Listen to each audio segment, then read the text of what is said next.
I'm Sarah from Bone Bootcamp. I'd like to give you a standing workout today that's basically a core workout that is osteoporosis safe. So the very first place I want to start, where I start in Bone Bootcamp, is to talk about alignment. So I've got a very long yoga strap, thus the crumpled up bits, a belt, a man's tie, a long scarf. They could all work. I just would suggest that you have something heavy at the end so that gravity kind of pulls it and helps us get a plumb line out of the yoga strap or belt or sash that you have. So I'm going to stand and I'm going to look for that big bone on the side of my hip. It's really the top of my femur bone. You can usually pretty much feel it. It's pretty hard. So I find that and I let the strap fall down. And here what you can see is I'm standing with my hips forward. Feels pretty straight, normal, and natural. It's the way I stood with children on my hip. And high heels got me in that place as well. So what I want to ask you all to do is think about when you're exercising, bringing your hips back so that your hips are over your ankle, and when you walk, you're building more of a bottom. You're getting more into your glutes. It's a way to wake your glutes back up. So many of us have sleepy bottoms. So this is a great way, just thinking of this is a little exercise in and of itself. And yes, sometimes to back our hips up, we bring our body, our torso forward. And then slowly over time, without arching your low back, we can start to get more upright. So we've all got that desk position and text position, and that gets us with a little bit of a forward head. And over time, with exercise, we'll unwind that. But that's just the comment I wanted to make. So before we get going with the core, I wanted to make that comment and then also tell you that something you can do every day that prepares you for exercises like the ones we're going to do is a calf stretch. You can use the yoga block that I mentioned at the top of the video, or you can use a half dome foam roller. This is rather big for me because I have such a small foot, but I can still show you that if I step, and it's just my toes that are on it, if I step on the block and then look for a place, and with the height of this block, to be balanced, I'm going to need to have my foot back here. I want this actively stretching leg, the hip, to be over my ankle. And here's where it is. My ribs are in my body, my low back is not arched, and I'm getting a really nice stretch. And I might hold that for 30 seconds and then switch to the other side. And again, you would actually have the ball of your foot on. I just have a size 5 shoe. So I held onto the wall for a second so I could find my balance. And as you can see, I actually can get this foot further forward. So my left calf is not as tight as my right calf. Always something interesting to find out when we do these things. So that's a great thing to do every morning and every night just to prepare you, and I forgot I'm going to use this, just to prepare you for the day of exercise and you're walking. It'll really help you become more effective. So the first place I want to start with this block that we talked about having is we're going to hold it in between our hands without a grip. So I've got it in my hands, and the very first thing I'd like to do is get a really active hold. So I'm going to bend my elbows out a little bit, and I'm going to imagine that I've got ice cream scoops on my elbows, and I'm scooping them down and then straightening my arms, and my elbow pits are now facing forward as much as possible without hyperextending. That's a position that makes me feel really super strong in my armpit area, wrapping around to the back so I can really feel my shoulder blades. And that's a really nice thing because it creates stability as I start to do this arm raise with the block in between my hands. And I only want to go as far as I can go without my ribs coming out of my body, without my neck getting all jacked up, and without my low back getting involved. So I might be exhaling as I go, and I might even stop and take an inhale And exhale some more. Just see where I can go without my shoulders going up, and we don't want to jam them back down either. If you found your shoulders went up, just bring it back down. For the third pass, I'm going to show you sideways that I'm trying to go, I'm going to actually reactivate. Start raising up. And I'm starting to feel the tension. I don't want it in my jaw or neck. My elbows want to bend a little bit. And I don't want it to start to become that in order to get it up. You can see that my low back went and my ribs lifted. So I'm coming back down. For my fourth one, sweeping up, taking another inhale and exhale to see if I can go any bit further, and coming back down. And I think you can see that it's actually loosening up just from taking these passes. One of the reasons we want to be able to do this is there's a lot of functional activities like getting things off of high shelves and out of cabinets that are really important for our everyday life. So it's not just for the exercise. One last one to make it 8. And coming back down. Then we're going to try again, this time with the block in between our forearms. So in between my forearms, and I'm going to have a bend in my elbow this time. So I'm going to bring the block right in front of my face and just lift. And now you can see me. I feel like I'm playing peekaboo with my granddaughter. So I'm just looking at where I can go, and I want to forget about my hands right now, and I'm really keeping my eye on the arm at the top. So from the tip of my humerus down to my elbow, just looking at the rotation that I have there. So the fact that my elbow's bent, I'm just going to ignore, and I'm just looking at the rotation that I've got right here. Again, same parameters. I don't want my ribs lifting, I don't want my low back arching, and I don't want my shoulders and neck getting involved. And one last one. Great. Shake that out. And now we're going to even that out with a posterior block hold. I'm going to show you turned all the way around that I don't want to be gripping and letting my elbows go out to the side. I'm looking for where can I be with straight arms and no fingertips holding. So this is where I am, and I'm going to hold. If you can't squeeze, that's fine. If you could squeeze the block a little bit, that's great. I can really feel all that activation in my shoulder area. And if you're lucky, maybe you can take the block towards your bottom and away from your bottom. Let that go. And we'll do it one more time. So holding on, no fingers gripping, arms as straight as I can get them for right now.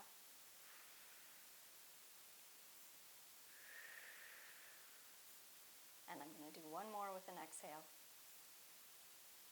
Fabulous. Whew, that's quite something. So before we get into some more exercises, I want to give you a little guidance for your hip hinge. I talk a lot about hip hinges, and I've shown you before that we oftentimes think of it as your sitting bones that are at the bottom of your bottom are just sliding up a wall behind you while your spine stays in neutral. And another way to think about it is your pubic bone is going down and in between your legs while your spine stays exactly the same.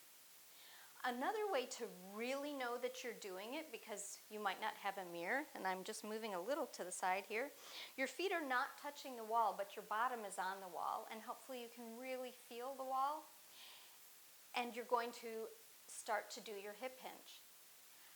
If I'm actually hip hinging, I'm going to feel the fabric of my pants moving on the wall. If I'm not actually hip hinging, and I'm curling my spine, something we really don't want to do, my bottom isn't moving at all. So you want your bottom to move and slide along the wall.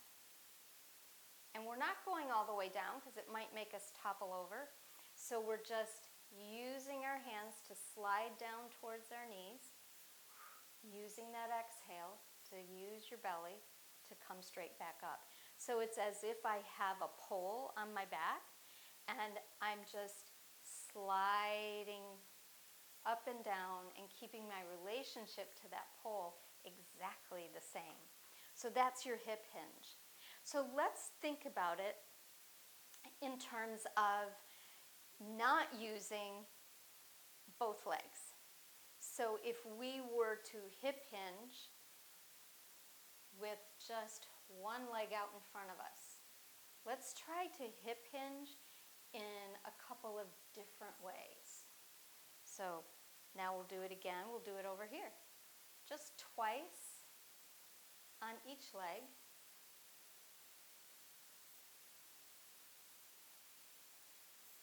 Excellent. We're going to add on to that. Let's do a squat. So a squat, we take a little bit of a hip hinge, maybe to there, and then I'm going to bend my knees and send my bottom behind me without my ribs coming out. So in this case, we want the squat to build our bottom. Really good when you're trying to build bone density is to get activation in your bottom and build those hips. So I don't want my knees going in front of me, not because I'm super worried about you damaging your knees, but because this is a bottom exercise. So it's a little hip hinge and then pushing up from our heels and standing up.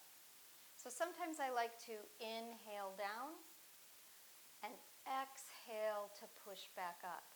We're not arching our low back. We want to be really certain that we're imagining this stick and keeping that relationship.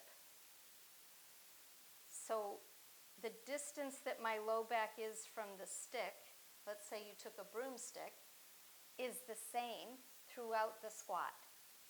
It's when it changes that we get a lot of achiness in our low back, and it's not good for our spine. So we're just building a better butt with that kind of a squat. So now comes the exciting part. We're going to add the thing we all need so much of, and that is balance. So we're going to take that squat and do a little weight shift. So let's put all of our weight into our right foot, such that I really just am using my left foot as a kickstand. And let's take that squat again. So now I'm pushing up only through my right, the weight where my foot is.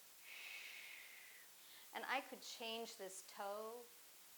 Whoa, it's a little more balance challenge. If you need to, you can touch a wall. Maybe you have a chair nearby.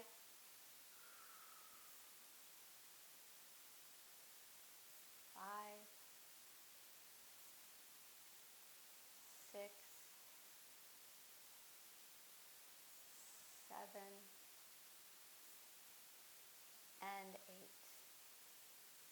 And then we're going to switch. Another kickstand. And 1. And 2. Don't let that hip go way out to the side. 3. And 4. And 5. And 6. And 7. Last one, 8. So, ramping that up one more level, we're going to do a one-legged squat. I'm going to suggest that you do hold on to a wall. So I'm going to turn sideways so you can see that. The weight is all in my left foot and the wall is at my left side. I'm just going to take my right leg off the ground a little bit, standing into that left heel, feeling myself pushing my hip towards my midline, and now I'm going to take that squat, sending my bottom back and coming back up. So we're just touching the wall so that we feel comfortable with our balance. It's the same thing that I did before. My knee does go forward a little bit, but not excessively. And you can see every once in a while there's a little wobble. Interestingly, that wobble had my knee wanting to cave in. That's very typical for a lot of us women. A little weaker on the inner thigh. And we're going to make this the last one. And you can see that I played around with where my other leg went, just for kicks, to see what it would be like. What do I like? Do I like my foot right here as I go back, or do I like it better in the back? And I am tracing the floor with my eyes, floor and wall. I'm touching the wall at my side. Want to be sure that I can get used to this. And if it's super wobbly, I might just go that far down. But again, I'm trying to keep my spine in neutral, my ribs in my body. My head is attached to my spine so it all stays in neutral. Whew, and walk that out. So we're just going to have a quick little transition with what I call rock and walk. So this rock and walk is really part of learning to lift your toe and lift your heel. And it's also a little bit of a stretch, a little bit of calf work, and great balance. So again, holding a chair, turning sideways, touching the wall, or just keeping your hands here and being aware of the fact that this is a little hip hinge with a little balance challenge. And we're going to switch to the other side. Again, a lot of what we do is focused on getting ourselves in the best possible position for a really effective walk. One of the best exercises you can do for your bones, regardless of the physical shape you're in. Most of us can find a way to even walk just around our house.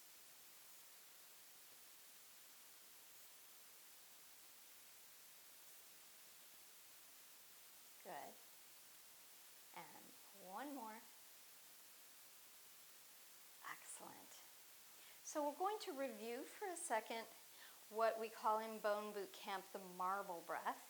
And that is the breath where you're inhaling into all the aspects of your rib cage. And I do have a YouTube video on that. And then on your exhale, you're imagining a marble going from your pubic bone up and behind your belly button. And you use that as a slight muscular engagement to help you stabilize your core, that inner unit. So we're going to use that as we do a single leg march at the wall. So we're leaning against a wall, and you'll be surprised how hard this is. You can have your hands on the wall, and you can have your shoulders or your shoulder blades on the wall. Whether your head comes to the wall or not, it's totally individual and based on your alignment, and that's not our worry right now. So notice my foot is not on the wall. We're going to start by lifting our right leg. I'm going to exhale, and halfway through my exhale, I'm going to lift that foot.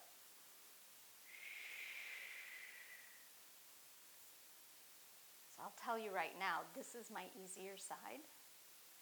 So I know that I've got a much more active inner unit, an oblique sling that helps me out lifting my right leg. The slings go both ways. It's more the stabilizing than the lifting leg. So I'm not going super fast, but I'm not going super slow either. I'm going to change legs, and this is where you'll see it gets much more difficult. I'll start with my hands on the wall because this is my challenging side. And I promise you that when I first started this, I was actually falling to the side. I was having to and then come up. And actually, that much of an exhale is kind of counterproductive, but that's how I was feeling, and I was noticing my toes gripping. It was really pretty excessive. I can now take my hands off the wall on a good day, but not always. And one more. So that is a super core workout. Your whole inner unit is working while you're doing that. We're going to transition for a moment into a rhomboid push-up. I think I'll show you right here. So I've got my hands on the wall, and I'm letting my shoulder blades come together, and then they go apart. They come together, and then they go apart. They come together, and they go apart. If this is difficult for you, I'm going to suggest that you do it without the wall, and you just pull something towards you and then reach it out as a gift, and pull it towards you and reach it out as a gift. And we're really thinking about the pulling coming at the bottom of the shoulder blades, not up here in the neck. Sometimes for some of us, this is a new communication pathway. It's not easy, and it takes time for your body to get to know that pathway. But the reason I want to do it is I want to use that and your armpit of power to get you doing planks at the wall. Eventually we'll get back down on the ground. But for now, let's talk about the armpit of power. And it's not necessarily technically your armpit, but I love the visual from Bree Johnson. So we start with our arms like this. We use those ice cream scoops to externally rotate our elbows, and we create more activation. Our lats are more active, and no, I know external rotation of the arm doesn't activate your lats, but it's the idea and the motion where you can really feel yourself stabilizing, and suddenly you've got a whole complex of muscles that are stabilizing your shoulder blades. I don't know if that makes sense to you, but it's a great visual to me. So armpits of power, and now I just flip my hands and I'm ready to go to the wall, and I'm going to make it really small at first, and this is my plank at the wall. Pretty simple. If I wanted to make it more difficult, I might walk my hands down and my feet further away. I'm going to do my armpit of power again to make sure I'm not collapsed in my shoulder blades. Now I'm up on my toes, and this is my plank. Again, I'm not wanting to have an arch. I'm not wanting to be collapsed. I want my whole body, my whole inner unit contained. I might use that exhale. And there I am, a plank at the wall. And then I'll walk it back up. So the plank at the wall is a really interesting way to start working on your core connection. Doing a plank up to about 30 seconds is really okay with osteoporosis once we get down on the ground, but the perfect way to do it is a progression where we will go from the plank at the wall to a plank on your couch, just your hands on your couch, or a secure table, something that's not going to move with the weight of your body. So we make our way slowly down to the ground, and that's the first place that we start, is at the wall.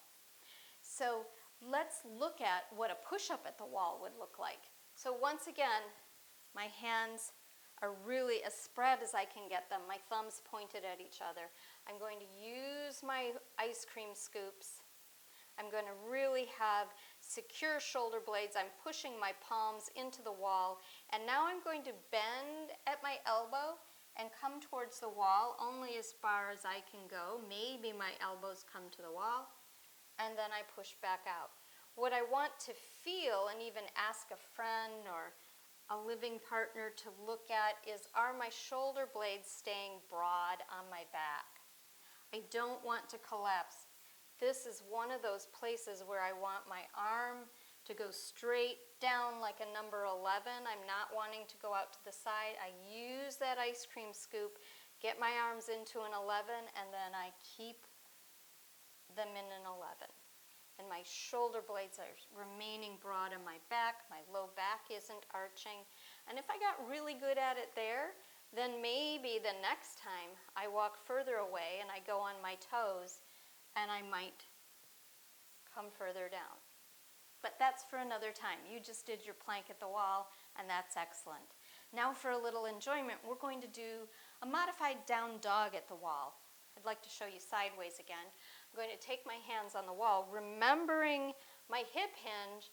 I'm hip hinging, and I can walk my hands and my feet to a place where I can comfortably find a down dog at the wall. And what I want to remind you is this is such a wonderful place in your own home to not have anybody looking at you that you don't feel the need to sink out of your shoulders and let your ribs come way out of your body. That's so not what we want to be doing. We're really looking more not for what it looks like, but the stretch in our hamstrings and a nice release in our upper back. So sometimes I move my upper back around a little bit. You can also do this at your kitchen counter. So that is your down dog. And to end the practice, I'm going to stay standing, but you're welcome to sit, whether you're sitting in a chair or on the floor, or you're even lying down on the floor or the couch. We're just going to do a little breathing to wind this down and find some calm after doing a little bit of work. And we're going to inhale, 2, 3, 4, 5. Hold, 2, 3, 4, 5. And exhale, 2, 3, 4, 5. Inhaling just as long as you feel you can, and holding, and exhaling. And then I'm going to close my eyes for a minute and put my hand on my heart. Just put it right on top of the mic. I'm grateful for this practice that you all shared with me.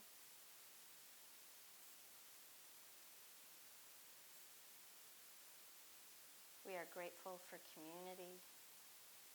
We are grateful for humanity. And we will build stronger bones, stronger bodies, and a stronger community.